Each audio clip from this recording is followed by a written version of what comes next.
And it's live again. It's Will's Take on Sports. I am the host, Will Walker.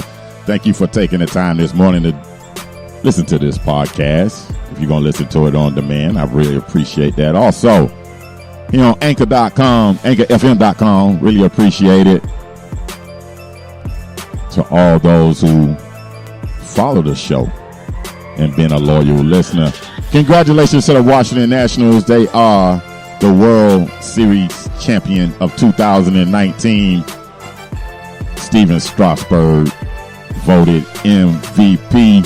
There's for those of you that don't know, Steven Strasburg and Kawhi Leonard attended the same college, San Diego State. So San Diego State Aztecs have the World Series MVP and the NBA Finals MVP as alums.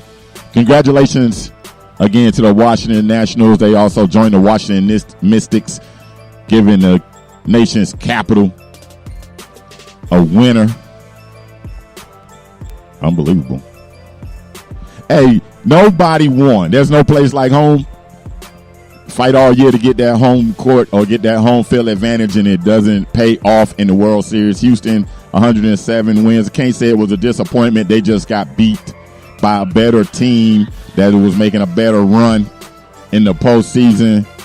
The Nationals got rid of the favorite Dodgers, went on to win that playoff round. They got in by, the playoff, won at home, beat the Dodgers, then beat the Cardinals, and then beat the favorite, the heavily favorite at that going into this World Series, Houston Astros.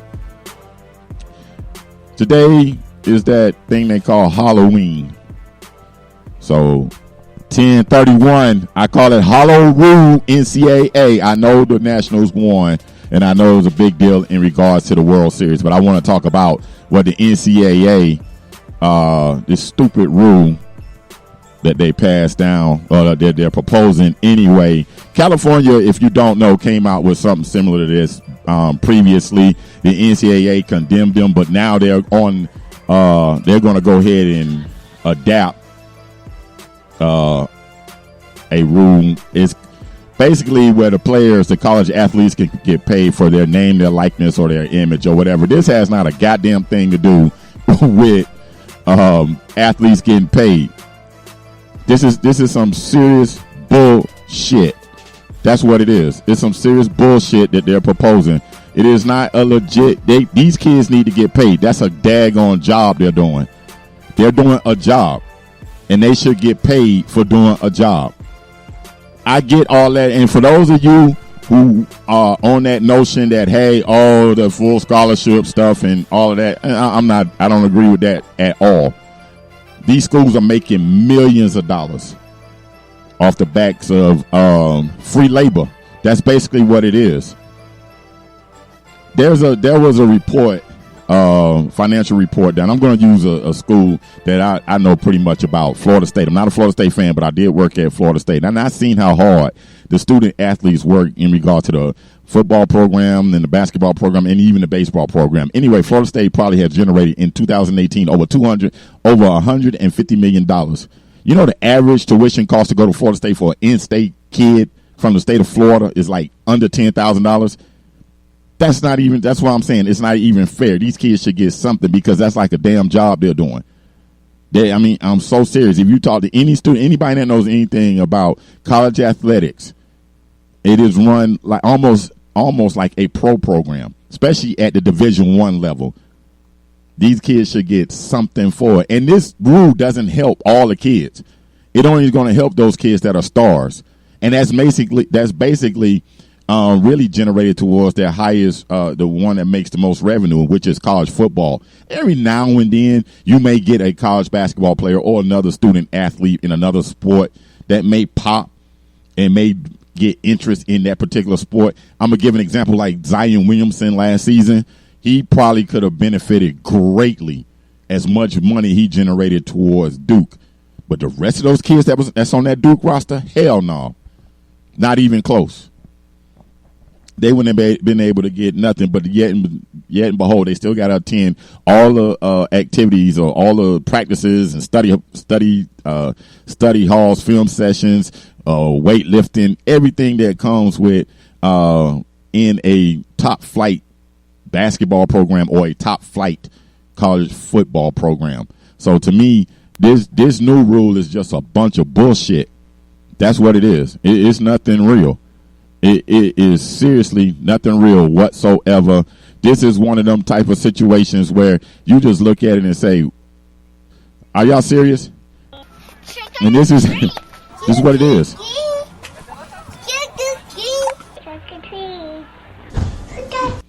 That's what it is. Trick or fucking treat. That's what it is. And this is a damn trick. This is a trick by the NCAA to kind of get everybody to quiet down on the noise that these kids should get paid in some way, form, or fashion. And that's one of the things I really want to just basically just hype on in regards to this podcast and talk about, because I've been hearing it for the longest. But for like I said, for the top athletes, like in this case this year, or Jalen Hurts at Oklahoma, or that Lawrence kid that's at Clemson, yeah, they could benefit greatly from this because, you know, they're the top players. They're being hyped the most. But for the rest of these kids, no soup for you. No soup for you. And what I mean by that, nothing. Just enjoy this free room and board. That's basically what a scholarship, but really, and paying for your education. And for the that's something. Go to hell. Get kids, pay the kids, pay them.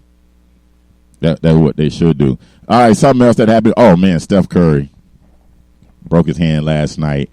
Well, Warriors can get ready for the 2020, the 2020 and the 2021 season, because this season is done. No Clay, no Steph. Woof. They may get the first pick. They may get the first pick in the NBA draft next year. That was really unfortunate what happened to him. They were already struggling, you know, even with the two-time MVP. Now he's not available. So it's D'Angelo Russell and Draymond Green. People are going to take great pride in blowing the Warriors out. I'm telling you, these players are going to really give it to the Warriors. They're going to give them the business. It's going to be ugly. It ain't going to be pretty. None whatsoever. I want to talk about something else. The NFL trade deadline came and gone. It's out of here. And the Dallas Cowboys tried to trade for Jamal Adams. Okay, it didn't happen. And then Jamal Adams went to that number one news source in America right now, Twitter, and he just let loose. He vented.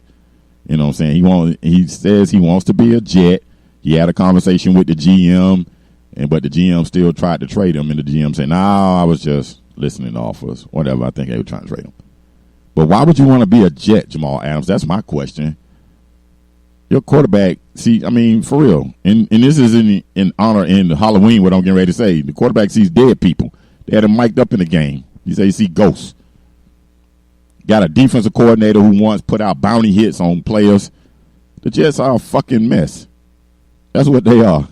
It's just bad. And they haven't been relevant since Joe Namath was the quarterback. And yeah, I despise the Jets. I'm a Miami Dolphins fan.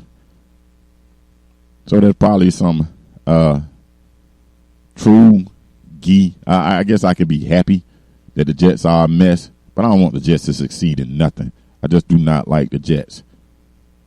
But I'm trying to tell you, if he went to the Cowboys, it would have been great. They would have increased their chances to making the playoffs and making a serious Super Bowl run. You know, I gotta say, Jerry Jones is doing everything he's doing everything he can to win a Super Bowl. He is. Jay wants another Super Bowl so bad. He wants that Lombardi about as bad as the Democrats want to impeach Trump. I'm serious. That Jerry Jones is doing everything he can to stack his roster with talent. And then on top of that, if he got Jamal Adams, he's still on a rookie deal just like his quarterback, Dak Prescott. So he would have got him for the low too. And he's a very good and he's a good talented kid also. There's another thing that's been aggravating the hell out of me in regards to this conversation with a possibility of that LeBron James could be considered the greatest of all time if he wins the NBA title this season. Are they serious with that bullshit? They got to be kidding me. Listen, LeBron James will never, in my opinion, be considered for the greatest of all time. That's Michael Jordan. He's in that neighborhood, locked away by himself. LeBron just can keep riding by that neighborhood, but he won't be in that greatest of all time neighborhood. LeBron's not even better than Kobe, in my opinion. And for those of you who don't agree with it, oh well, that's your problem. But I just don't see it. I don't care if LeBron wins the title this season, he beats Kawhi, gets revenge against Kawhi, because the Clippers are the better team. And then he goes on to win it again next year to get 5 to tie Kobe, because he has 3. So if he wins the next 2, he'll have 5.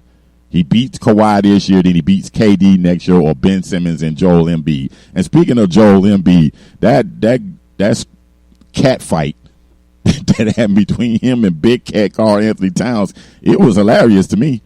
Because I was watching that thing live, and I started laughing because Joel Embiid was just talking trash the entire game. I guess Karl Anthony Towns just had enough, and they decided to wrestle to the floor. Looked like Ben Simmons was choking that dude, but he didn't get ejected out of that game. Looked like he was. I don't know. Maybe for some reason he didn't get ejected. But back to this greatest of all time crap. And I don't understand how it could even be possible. LeBron's lost 6 NBA finals. Michael Jordan lost none. He lost 0. Didn't even go to a game 7. LeBron's lost 6. And then like I said, he's not even better than Kobe. Kobe's only lost twice, and he's a 5-time champion. Hell, Tim Duncan is a 5-time champion, and he only lost 1 NBA Finals. LeBron is extremely talented. And the size speed combo we saw when this cat was in his prime was legit. He is the greatest player in his generation, but of all time, nah, I can't see it. That's just my opinion in regards to that. And these TV personalities, I tell you, especially sports TV personality. There's one in particular, I swear, he got LeBron pom-poms everywhere. And LeBron can't do no wrong in his eyes. But and you think this is hate by me on LeBron, but I'm not hating on him. I just don't think he could be in that conversation with Jordan. I don't think there ever will be another Michael Jordan in regards to what Jordan was able to do. I know one thing, that doggone James Harden can score 59 points last night. But the Houston Rockets played 0 defense. That game between the Houston Rockets and the Washington Wizards last night combined for 317 points between the two teams, 159-158 Rockets. And and that game did not go to overtime. It was all within the 48 minutes of regulation. 317 points. Hell, Bradley Beal had 46 points in that game. James Harden had 59, possibility of 60. He missed a free throw at the end. I'm so glad the NBA back. And I know one thing, I'm so grateful for the Miami Heat. Boy, that boy Jimmy Butler came back, and he made my Miami Heat. Well, I'm so thankful for the Miami Heat. I'm thankful for Jimmy Butler for signing with the Heat. I'm thankful for that Pat Riley for running a top-notch organization. I'm thankful that Bam Adebayo's making improvement. I'm thankful that Tyler Hero is showing that he can shoot, looking like the steal of the draft so far. Given the fact that I am from Miami and I root for all Miami teams, and the Dolphins and the Hurricanes stink, the Miami Heat look competitive. Now, will they win a title? I don't think so, but they do look competitive. I'm so thankful for that. Woo! Glad for basketball season, because football season has not been kind to me one bit at all. God, woo! Boy, the Heat look good. They look solid. They got another game here, a back-to-back against the Hawks. Unfortunate for Trae Young, what happened to that dude. You know what I'm saying? Twist his ankle in the last game with the Heat. But they get a chance, They play tonight here in Atlanta. So that should be interesting. He could make some noise because the East is not that strong. The Boston Celtics don't have anything inside. Don't have a big at all. None. Got great. I said this in my NBA preview show. They got a lot of perimeter players. They got nobody on the inside. Nothing. They're just not good. They're not good at all. And the Milwaukee Bucks, whoa. Yeah, that kid is hard to stop. Giannis, the Greek freak. He is. That size, his strength, and his athleticism, yeah. But, man, that cat shot 2 air balls in a game last night. Unbelievable. Utah Jazz was able to beat the Clippers without Kawhi. Nothing surprising there. The Jazz should be there. The Jazz, I'm talking about in the West. The Jazz should be there. The Nuggets should be there. Unfortunately for Portland, they don't have any bigs right now. Hassan Whiteside went down last night. Dallas should be there. All those teams should be there with the Lakers and the Clippers. It's going to be really interesting how the playoffs go. Because it's going to be, and then even the regular season, because it's going to be tough. It's not going to be easy. Everybody's jumping up and down about that show that Anthony Davis put on the other night. 40 points, 20 rebounds. The cat shot 27 free throws. He shot 27 free throws. I don't know. I got a conspiracy about it, but it's still early in the season, but it sure looks like not only do LeBron want him to win the MVP, it looks like the NBA wants him to win the MVP also. 27 free throws. You can't. That's so lopsided. It's ridiculous. But not gonna be on no conspiracy bullshit. I just think that's just lopsided. Just my thoughts on it. It's interesting. The NFL we got going on this week. Got some games that I'm gonna be looking at. I'm gonna get into my picks here very shortly. Everybody's jumping on the Miami Dolphins for tanking. Everybody. And I kind of think I understand from a former athlete standpoint their argument. I think I kind of understand it a little bit, but from this fan's standpoint, the Miami Dolphins have been average for years. For years, even seriously, they haven't really been able to compete for a Super Bowl with that with the way they've been playing since Dan Marino retired. So if the Dolphins are trying to develop youth, get rid of high salaries, I don't think it has anything to do with them looking at the draft, because there's no guarantees in the draft as it is, although that boy Chase Young that's up in Ohio State does look like a player. But there's no guarantees in the draft. But what the Dolphins are trying to do, it looks like they're trying to develop their young players. And they got rid of some salaries and they got rid of some assets that can help them, build for the future. But again, there's no guarantees in the draft. There's none. But I will address this, what I saw in that game against Pittsburgh. 30-25 right before the half, and the Dolphins run an all-out blitz. And I saw the tweet that came out about the Dolphins that with a big tank on there. That's the tanky defense. It was strange as hell. It's been talked about, and that was a weird-ass defense. That was a weird call, weird defense. It's just it's not even interesting what the Dolphins doing. I'm not even gonna say that. That just was strange as hell. Again, that's just the week of Halloween, so maybe that's what it is. I don't know.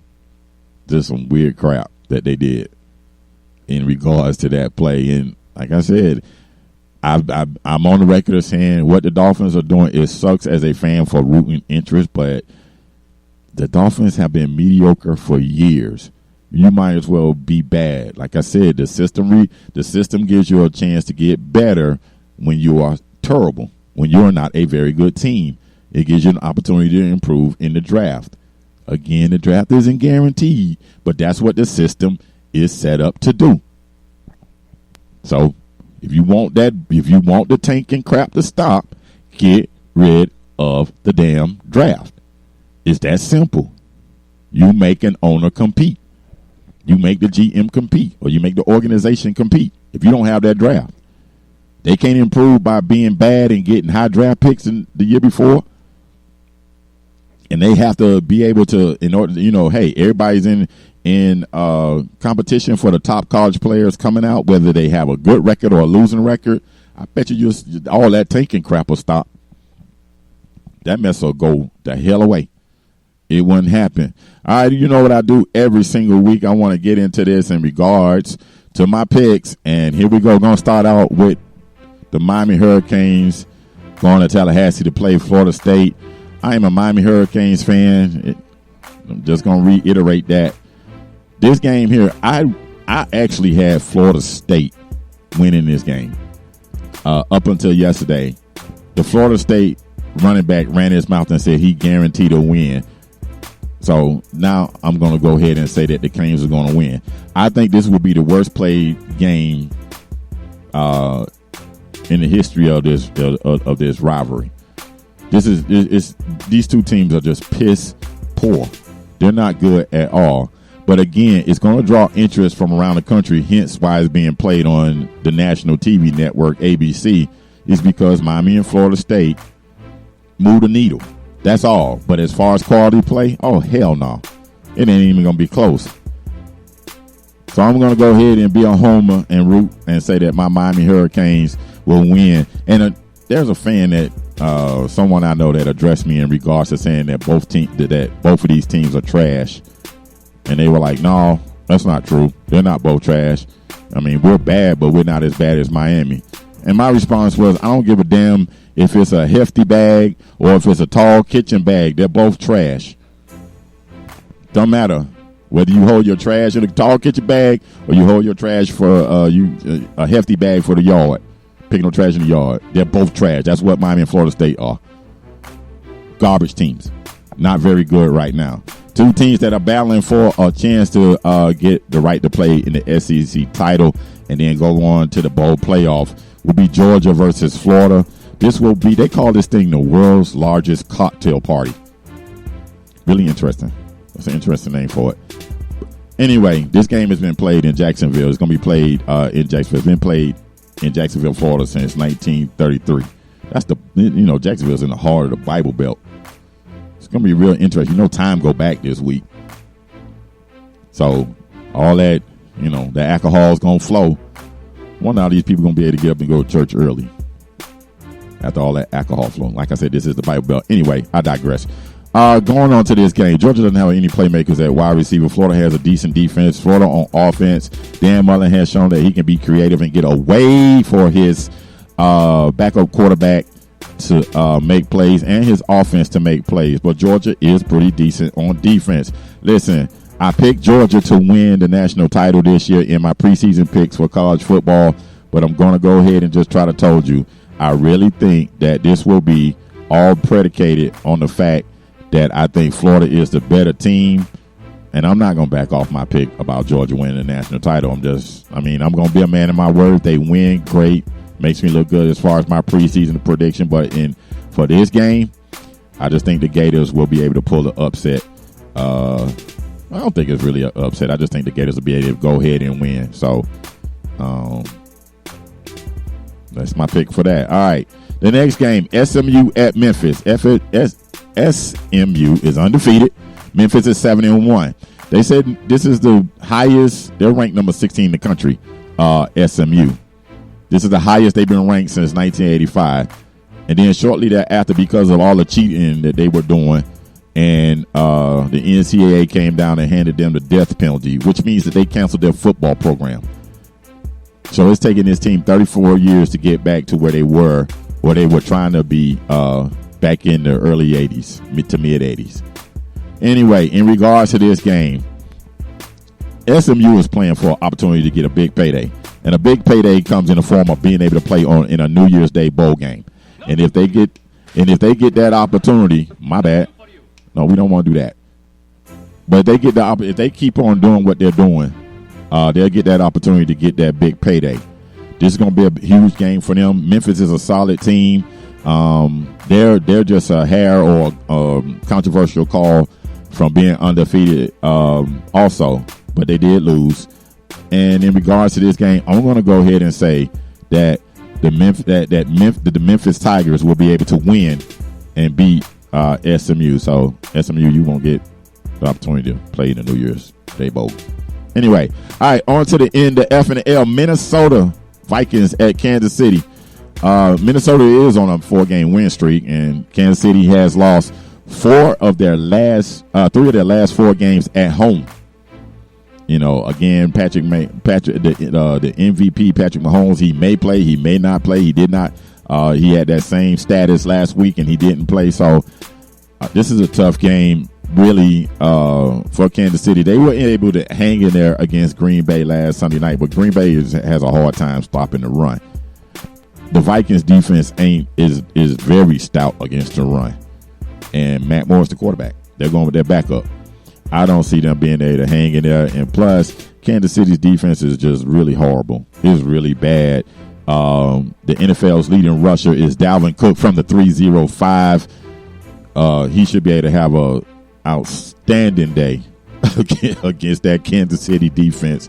Again, Kansas City is very bad on defense. No Mahomes and a bad defense equals a Vikings win for me. All right, the Indianapolis Colts at the Pittsburgh Steelers. The Colts are 5-2, and they're leading the AFC South Division. The Steelers were able to beat the Dolphins on Monday night. Whip your damn dude. The Dolphins are just not that damn good, but they are in second place in the AFC North. Which is, and if you're a Steelers fan, there's nothing to jump up and down about that, because that's more of an indictment on how inept the Cleveland Browns have been, given all the preseason hype they had coming into this NFL season. But 3-4, all the Steelers, they're in second place, and they're 2 games behind Baltimore. Baltimore loses at New England. They win this game. They're 1 game back. The Steelers' offensive line is absolutely garbage also. Their offensive line isn't good. The quarterback, Mason Rudolph, didn't show me anything against the Dolphins. Dolphins just didn't have any pass rush. And this Colts team does.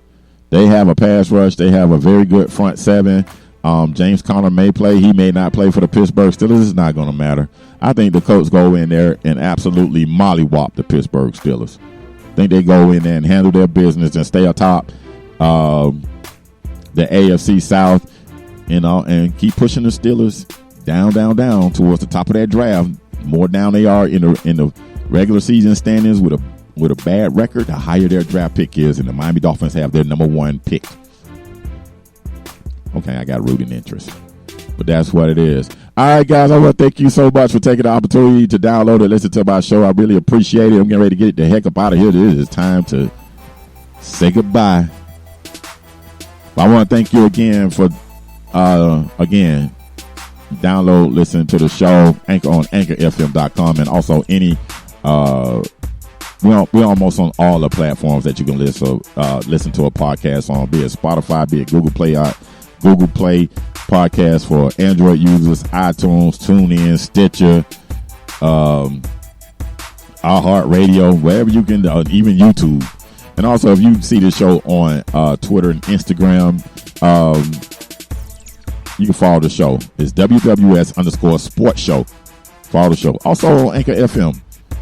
Go ahead and make us a favorite so you can follow the show and know when there is a new episode coming. You'll get an alert and everything like that. Also, if you see the show on Facebook, Will's Take on Sports, just go ahead and click that like button. I close this show the same way every single week. Say a prayer for somebody, because prayer changes things. I'll holler at you. Be safe over the weekend. You'll hear from me again on Sunday. Be easy.